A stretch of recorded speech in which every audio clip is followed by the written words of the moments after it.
මචල්ලා ගමේ කාලා කලබල වෙලා බං මොක්කු දෙවුන් ටිකක් කැලේ විනාශ කරන්න ඇවිල්ලා කියලා යමල්ලා මාත් එක්ක කැලේ පැත්තට.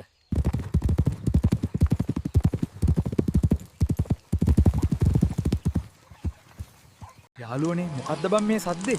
කවදාවත් නැතුව මුළු කැලේම කන්ෆියුස් වෙලා බං. සත්තුන්ටත් රැකපැනලා. අර තකපුඩි වලහ අදත් පඩින්න ගත්තත් දන්නේ නැහැ. උඹලා වලහගේ සීන් එක දන්නේ නැත්නම් කලින් වීඩියෝ එක බලපල්ලා. දැන් මේ ගහ බඩ ගාලා බලමු සිරා කේස් එක මොකද්ද කියලා. මම හිතුවා හරි බං මුතු වැටේ සෙට් එකක් ඇවිල්ලා මෙහෙ ගස් වලට වැඩේ දෙන්න ඕනි මුන්ට රෙවෙන්න. අඩෝ තනියෝ අලන්තර කයිෆ් පාර ජම්බුල බිහසා බිල්ෆි තලපන් මුතු වැටේ උන්ගේ බිජ්ජන් පොඩිවි.